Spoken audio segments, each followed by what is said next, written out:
Good morning everyone, welcome to back my YouTube channel GS Express 2। आज हम लोग शुरू करने वाले हैं जनगणना 2011, क्योंकि सभी एग्जामों में जनगणना से क्वेश्चन कम से कम 4 से लेकर के 10 क्वेश्चन तक पूछे जाते हैं। अब ऐसे में किस एग्जाम में कितना क्वेश्चन आएगा यह एग्जाम पर डिपेंड करता है, लेकिन कम से कम 4-5 क्वेश्चन जरूर पूछे जाते हैं हर परीक्षा में। तो आते हैं हम लोग जनगणना की शुरुआत करते हैं, और इस जनगणना को हम लोग ऐसे पढ़ेंगे कि जो आपने कभी सोचा नहीं होगा। अर्थात यह जनगणना आपको चुटकियों में याद हो जाएगी स्पेशल ट्रिक के द्वारा, जो मैंने इसको बना करके आपके लिए सुदृढ़ किया है। अब ध्यान दीजिएगा, सबसे पहले हम लोग अध्ययन करेंगे सेंसस 2011 या जनगणना 2011। तो जनगणना 2011, ध्यान देंगे इस पर कि जनगणना के अध्ययन को डेमोग्राफी कहा जाता है। क्या कहा जाता है? जनगणना के अध्ययन को डेमोग्राफी कहा जाता है। दूसरी चीज, सबसे पहली बार जनगणना 1749 ईस्वी में 1749 ईस्वी में स्वीडन के द्वारा कराई गई। किसके द्वारा कराई गई? स्वीडन के द्वारा कराई गई। ध्यान दीजिएगा, पहले हम जनगणना के इतिहास का अध्ययन करेंगे और उसके बाद आएंगे उसके आंकड़ों पर ट्रिक के साथ। तो क्या कहा हमने कि जनगणना के अध्ययन को डेमोग्राफी कहा जाता है। सबसे पहली बार जनगणना 1749 ईस्वी में स्वीडन के द्वारा कराई गई। यदि भारत के परिप्रेक्ष्य में देखा जाए तो सबसे पहली जनगणना 1872 ईस्वी में लॉर्ड मेयो के समय में हुई थी। अब ध्यान दीजिएगा कि जो 1872 ईस्वी में जनगणना हुई थी वह अनियमित जनगणना थी। उसके बाद 1881 ईस्वी में लॉर्ड रिपन के समय में जनगणना का क्रमवार आकलन शुरू हुआ। अर्थात इसके बाद हर 10 साल के बाद भारत में जनगणना कराई जाने लगी। अब यहां ध्यान दीजिएगा कि जनगणना जो होती है इसका उत्तरदायित्व भारत सरकार को सौंपा गया है, जिसका प्रावधान भारतीय संविधान के आर्टिकल 246 में किया गया है। ध्यान दीजिएगा, आर्टिकल 246 के तहत भारत में जनगणना भारत सरकार के अधीन गृह मंत्रालय के निर्देश पर जनगणना आयुक्त के द्वारा कराई जाती है। अब ध्यान दीजिएगा, यदि 1872 की जनगणना को हम शामिल करते हैं तो जो 2011 की जनगणना है यह जो है भारत की 15वीं जनगणना है और स्वतंत्र भारत की 7वीं जनगणना है। ध्यान दीजिएगा, स्वतंत्र भारत की जो पहली जनगणना हुई वह कब हुई? 1951 ईस्वी में हुई। तो ध्यान रखिएगा, स्वतंत्र भारत की जो पहली जनगणना हुई वह 1951 ईस्वी में हुई। और उस समय जनगणना आयुक्त कौन थे?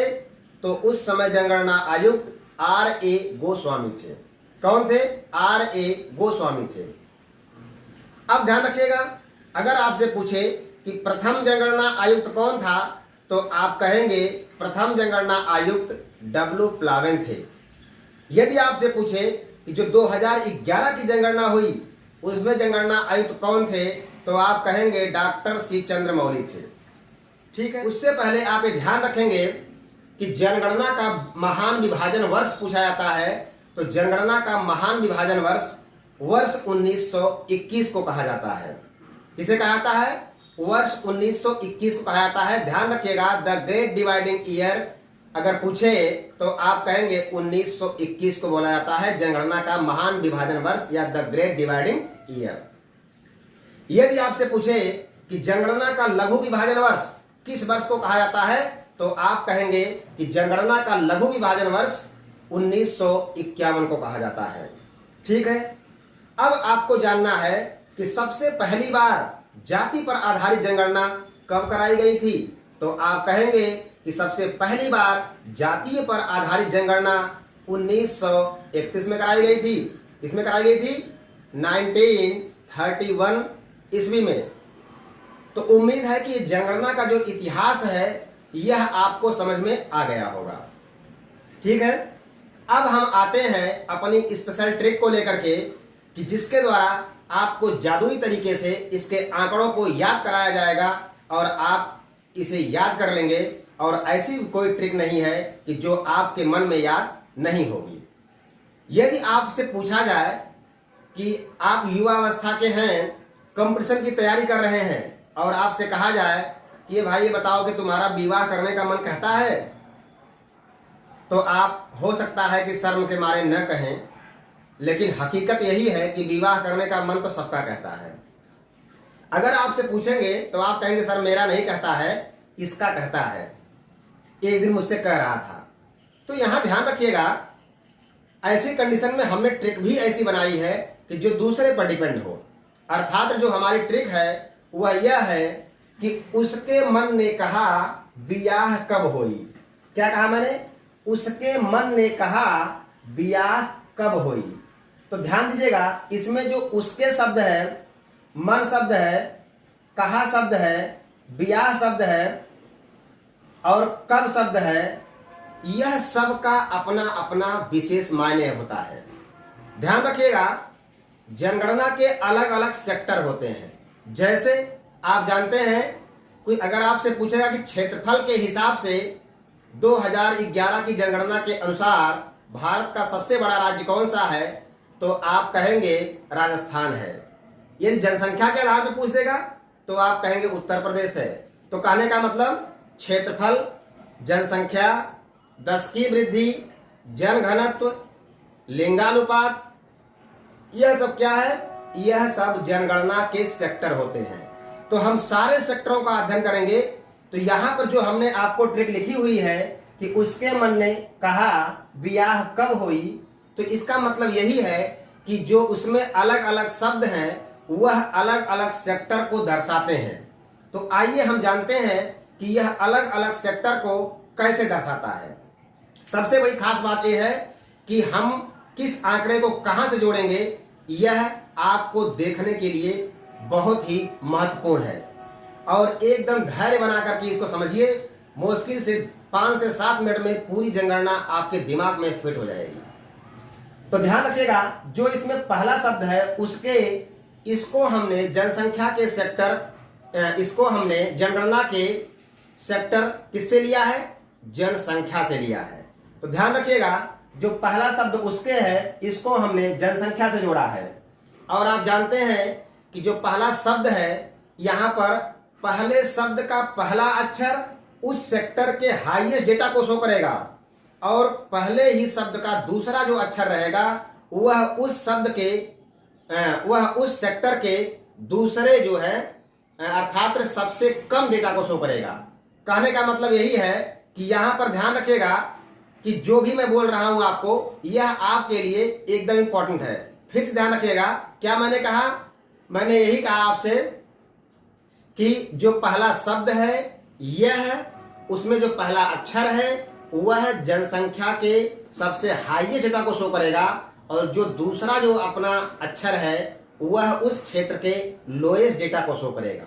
तो जो पहला हमने जनसंख्या से लिया हुआ है तो उस पर ध्यान देंगे। अब आप जानते हैं कि जो पहला अक्षर है वो है उ। तो उ का मतलब होता है उत्तर प्रदेश।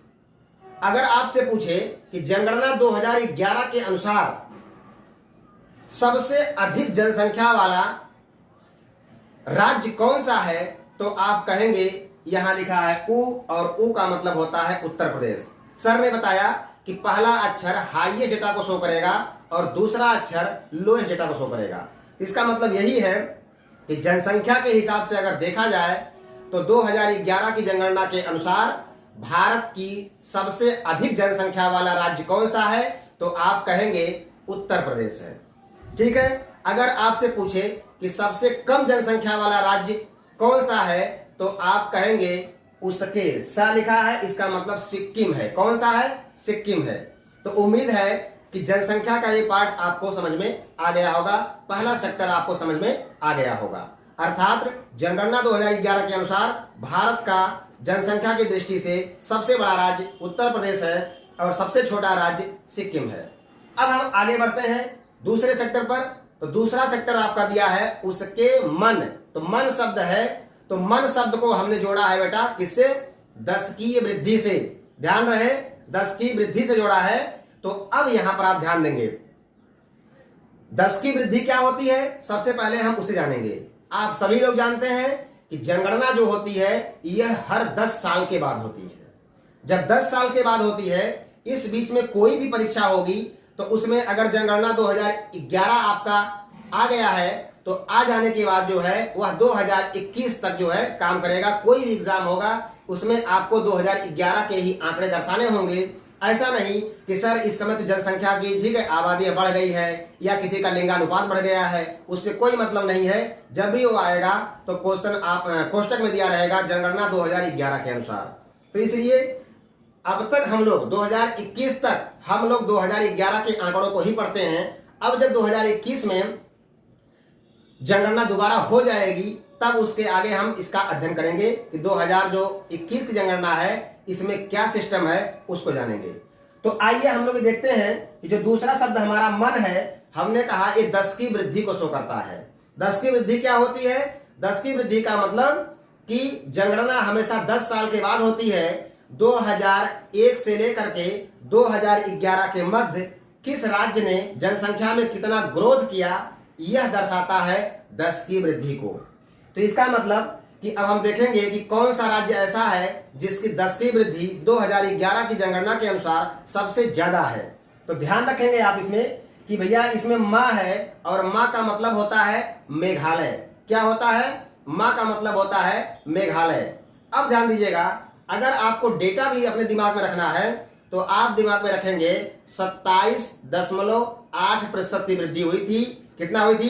27.8% की वृद्धि हुई थी। तो आप कह सकते हैं कि 27.8% की वृद्धि हुई थी इसमें, उस बात का ध्यान रखेंगे। अब हमने कहा कि जो दूसरा अक्षर है वह उस फील्ड के लोएस्ट डेटा को शो करेगा। तो ध्यान रखिएगा आप सारे लोग, आगे है ना, और ना का मतलब होता है नागालैंड। और जब नागालैंड होता है तो आप ये जान सकते हैं कि अगर पूछे कि जनगणना 2011 के अनुसार सबसे कम 10 की वृद्धि वाला राज्य कौन सा है तो आप कहेंगे नागालैंड है। कितना है? तो -0.6%।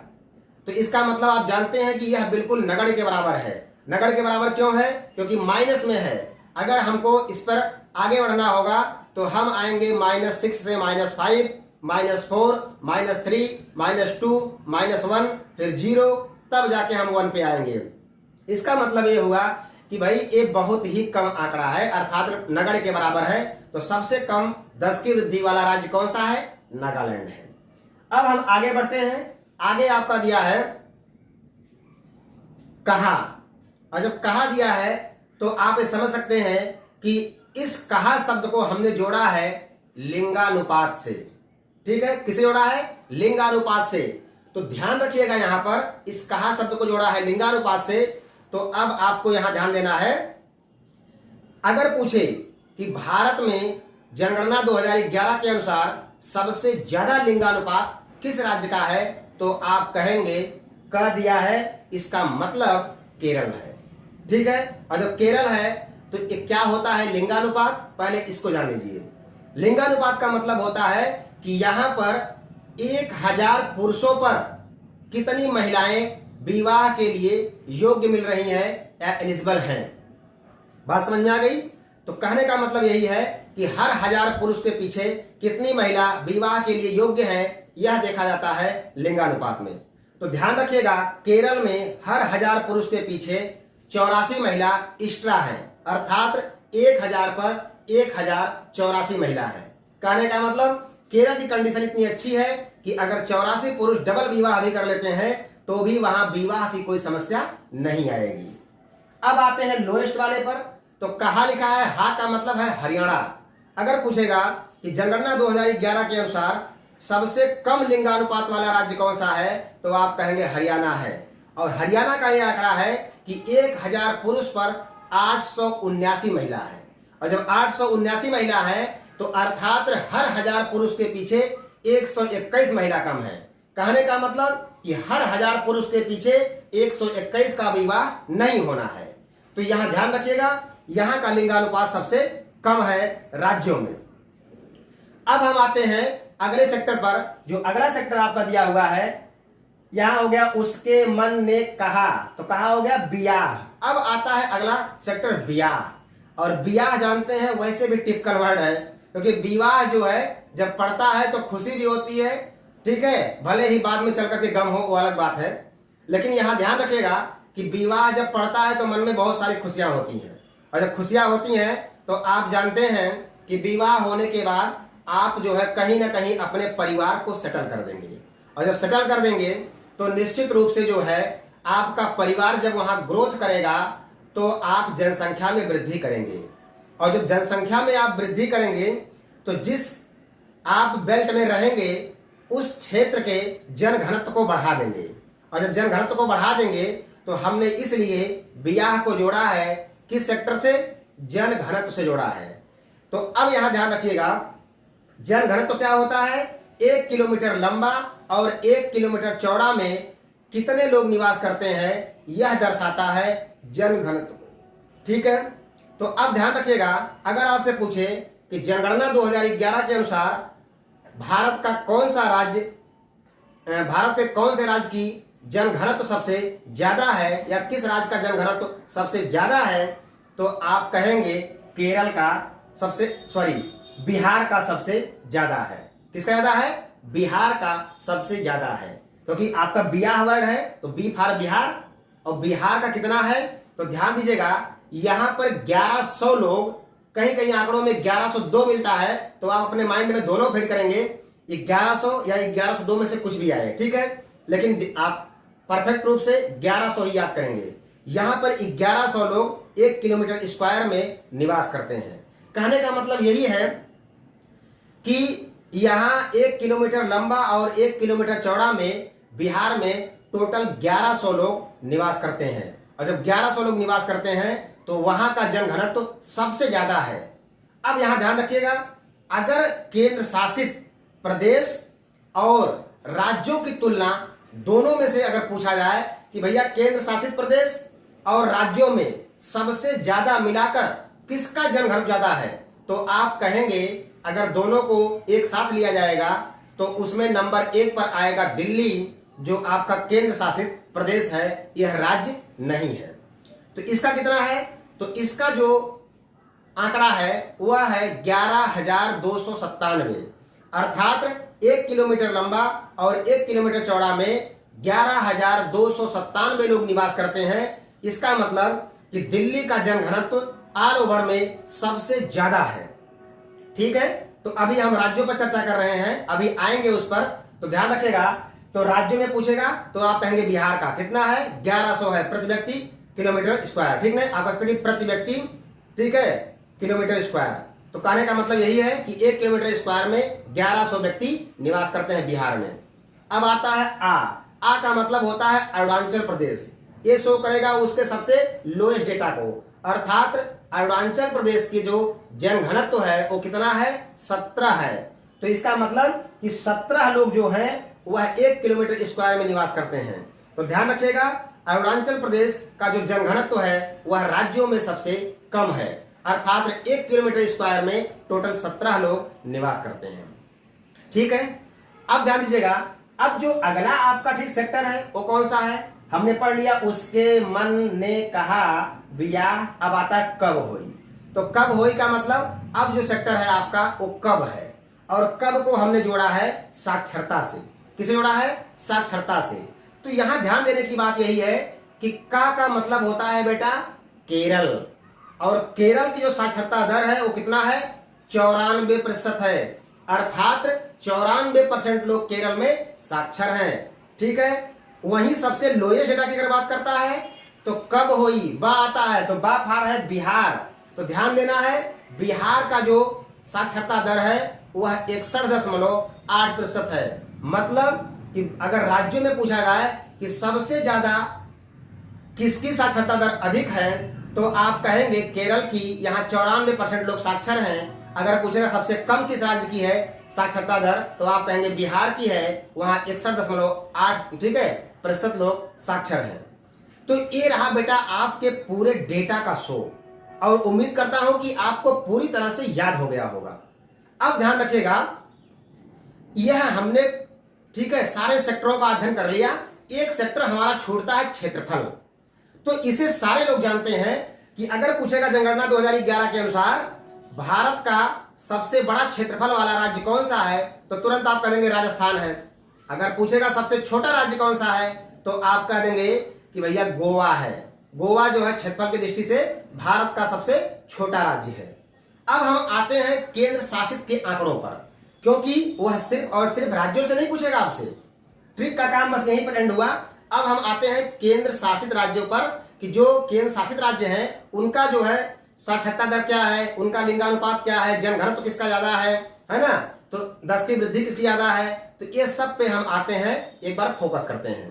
तो ध्यान दीजिएगा, अगर पूछे कि क्षेत्रफल की दृष्टि से सबसे बड़ा केंद्र शासित प्रदेश कौन सा है, तो आप कहेंगे अंडमान है। एक बात का मैं फिर आपको याद करा रहा हूं कि अंडमान है, ठीक है। अब ये मत कहिएगा कि अरे सर जो है कि अब तो जम्मू कश्मीर हो गया या कोई और हो गया, तो बेटा ऐसा नहीं है। क्यों? क्योंकि ये जनगणना 2011 के अनुसार ये 2021 तक एग्जाम में वही आएगा, तो अपने मन से डेटा को आप चेंज मत करिएगा। तो यहाँ ध्यान रखिएगा, उस बीच में बहुत सारे परिवर्तन होते हैं, जनसंख्या की वृद्धि होती है, जनघनत्व भी बढ़ सकता है कहीं का, ठीक है, साक्षरता दर भी कहीं की बढ़ सकती है, लेकिन हमें आंकड़ा 2011 का याद करना है और यही आंकड़े आपको 2021 तक आएंगे। आप अपने मन से कोई चेंजिंग नहीं करेंगे। तो हमने कहा कि क्षेत्रफल की दृष्टि से सबसे बड़ा जो केंद्र शासित प्रदेश है वह अंडमान है, और सबसे छोटा कौन सा है केंद्र शासित प्रदेश, तो आप कहेंगे लक्षद्वीप है। कौन सा है? लक्षद्वीप है। अब हम आते हैं जनसंख्या पर। अगर जनसंख्या पूछे कि जनसंख्या की दृष्टि से भारत का सबसे बड़ा केंद्र शासित प्रदेश कौन सा है, तो आप तुरंत कहेंगे दिल्ली है। दिल्ली है। और सबसे छोटा अगर पूछेगा बाबू तो क्या बताएंगे, तो आप कह देंगे लक्षद्वीप है। जनसंख्या की दृष्टि से सबसे छोटा केंद्र शासित प्रदेश कौन सा है, वो है आपका लक्षद्वीप है।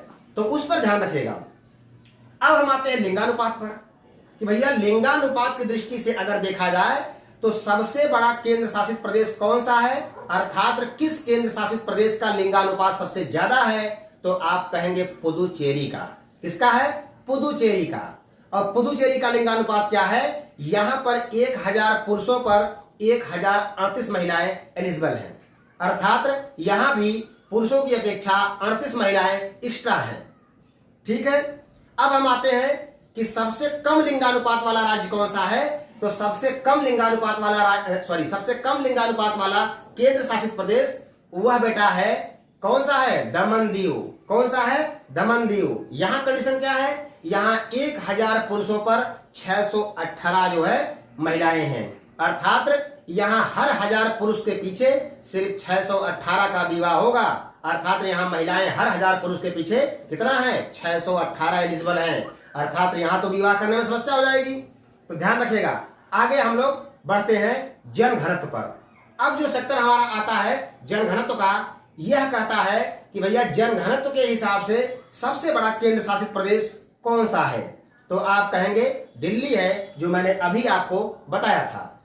तो ध्यान रखिएगा कितना है? 11,297 प्रति किलोमीटर स्क्वायर है। अब ध्यान रखिएगा, अगर पूछे कि सबसे छोटा केंद्र शासित प्रदेश कौन सा है जिसका जनघनत्व सबसे ज्यादा है, तो आप कह देंगे भैया अंडमान निकोबार है। कौन है? अंडमान निकोबार है। यहाँ कितने लोग रहते हैं, तो यहाँ पर 46 लोग जो है 46 व्यक्ति यहाँ 1 किलोमीटर स्क्वायर में निवास करते हैं। तो उम्मीद है ये भी आपको समझ में आ गया होगा। अब ध्यान रखिएगा, अब आती है बात लिटरेसी की, यानी कि साक्षरता की। अब साक्षरता की बात आती है तो सबसे ज्यादा साक्षर कौन सा केंद्र शासित प्रदेश है, तो आप कहेंगे लक्षद्वीप है। कौन सा है केंद्र शासित प्रदेश? लक्षद्वीप है। कितनी इसकी साक्षरता दर है, तो आप कहेंगे 92.28% लोग यहाँ पर साक्षर हैं, 92.28% लोग यहाँ पर साक्षर हैं। सबसे कम साक्षरता किसकी है, तो आप दिमाग में रखेंगे कि कौन सा ऐसा प्रदेश है जिसके नाम में कुछ इस टाइप का आता है, जिसे हम समझ जाएं। कहने का मतलब दादर एवं नगर हवेली।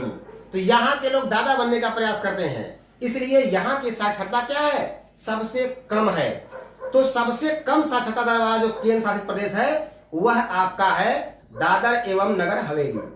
तो इस तरह से हमने जनसंख्या जो है जनगणना 2011 के पूरे सेक्टर को कवर कर लिया। उम्मीद है कि यह वीडियो आपको जरूर पसंद आएगी। यदि पसंद आएगी तो आप इसे लाइक करना ना भूलिएगा। और यदि आप हमारे चैनल पर पहली बार विजिट कर रहे हैं तो चैनल को सब्सक्राइब कर लीजिएगा।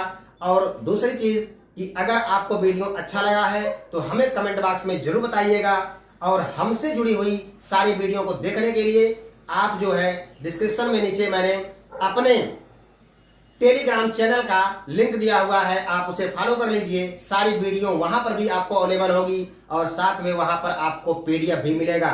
और जब पीडीएफ मिलेगा और साथ में वहां आपके क्विज कराए जाते हैं सभी सब्जेक्टों से, कि भाई साइंस से क्वेश्चन, पॉलिटी से क्वेश्चन, हिस्ट्री से क्वेश्चन, ज्योग्राफी से क्वेश्चन, करंट अफेयर से क्वेश्चन, ये सारे क्वेश्चन आपको वहां पर मिलते हैं। तो आप अपने आप को चेक करने का प्रयास जरूर करिए कि आप कितना जो है इसमें सक्षम है और कितना क्वेश्चन सॉल्व कर ले जाते हैं। आज के लिए बस इतना ही। जय हिंद, जय भारत।